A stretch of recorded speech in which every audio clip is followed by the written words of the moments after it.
Imagine a room exploding with noise. People are crying, hugging strangers, tearing their hair out. The air is thick with electricity. And in the middle of this chaos, there is you, checking your watch, wondering if the snacks are gone. To you, nothing has happened. Absolutely nothing. You see a sphere moving across a green rectangle. Physics says it's just leather and air, but the person next to you sees a war. They see history. They see life and death. You feel like you're missing a plugin, a software update that everyone else downloaded at birth. Thousands of years ago, if your tribe lost, you died. That fear is ancient. It is etched into the bone. Today, we don't have spears. We have jerseys. When the team wins, the brain thinks the village is safe for another winter. It is a ghost program running on modern hardware. But your brain? It refuses to load this program. It looks at the jersey and sees just a shirt. It looks at the enemy and sees humans doing a job. The tribal switch is stuck in the off position. You are walking through a battlefield without armor because you don't see the war. Think about the absurdity of colors. If a man wears blue, he is a friend. If he puts on red, he is a mortal enemy. To you, this is a costume party gone wrong. You judge people by their character, not their wardrobe. But in the stadium, the wardrobe is the character. Let's talk about the drug. It's called dopamine. For a fan, the uncertainty of the game is a needle. Will they score? Won't they? The brain drips pleasure just from the maybe. It is a slot machine that pulls its own handle, over and over again.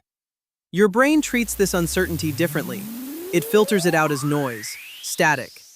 Why invest energy in a random number generator? To you, the unpredictability isn't thrilling, it is inefficient.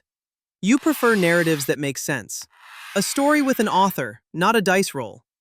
There are neurons in our heads that act like mirrors. When a player gets hit, the fan flinches. They physically feel the phantom pain. Their ego merges with the athlete. But your mirror is angled differently. You see the hit, but you don't feel the bruise. The connection is severed. Comedians joke that fans are just rooting for the laundry. Players leave, owners sell, stadiums move. The only thing that stays is the logo. You see this ship of Theseus and realize there is no ship, just a brand. You don't root for Nike or Apple. Why root for the Bears? To enjoy sports, you must suspend your disbelief.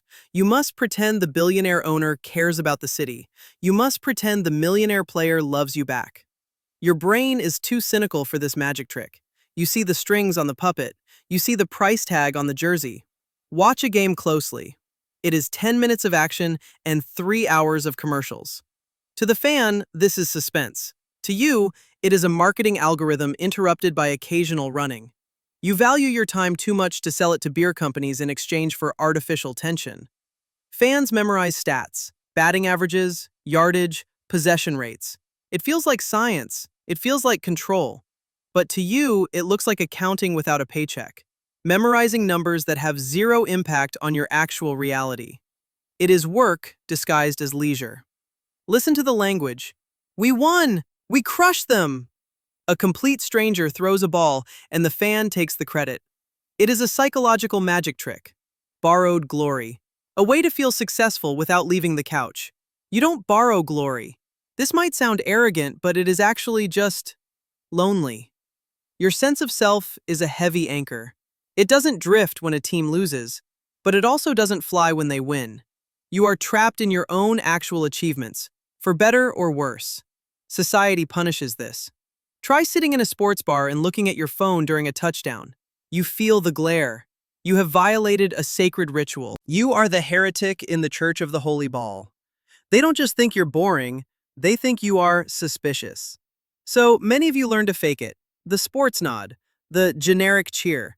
You learn to say, "Did you see that play?" without knowing what the play was. It is a survival mechanism. Camouflage. You are a spy in enemy territory, just trying to eat your wings in peace. Imagine you have a bucket. It holds all the care you can give, family, work, that dying plant in the corner.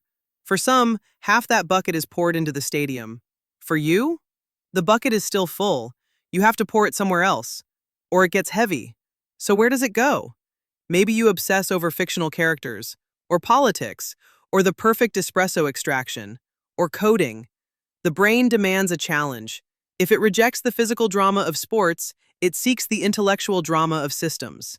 Psychologists say sports are a safe simulation of struggle, a way to feel danger without risk. Perhaps you don't need the simulation because your real life is stimulation enough? Or perhaps you prefer your simulations to be interactive, like video games, where you control the outcome. There is a man screaming instructions at a television.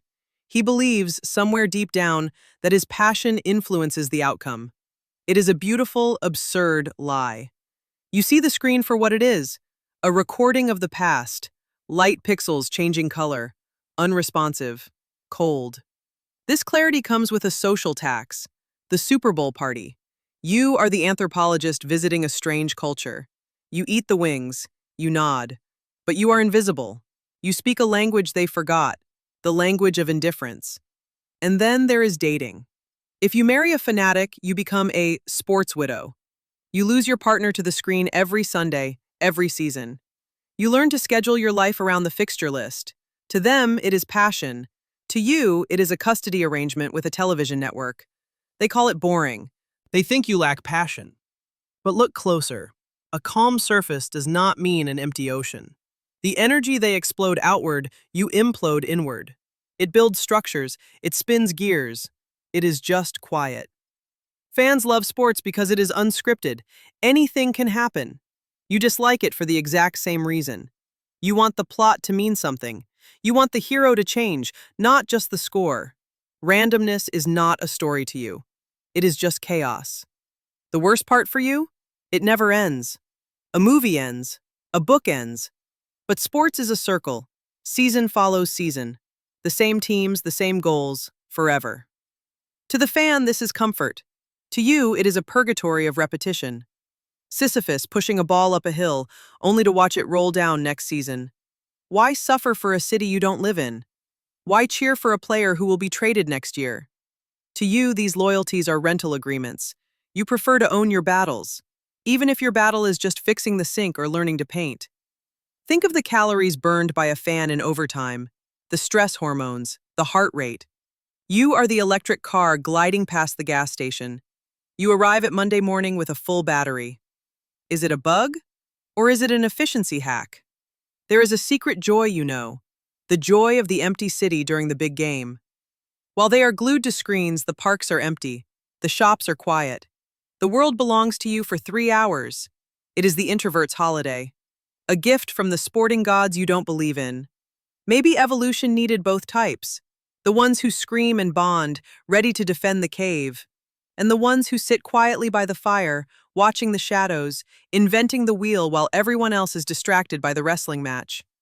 There is no superior brain here, just different wiring. One seeks connection through shared adrenaline. The other seeks connection through shared ideas. One vibrates, one observes. Both are necessary to keep the human machine running. So the next time the room explodes and you feel nothing, don't force a smile. Don't fake the cheer. Just sit there. Eat the snack. Enjoy the silence in the center of the storm. You are not broken. You are just watching a different channel, one that only you can see.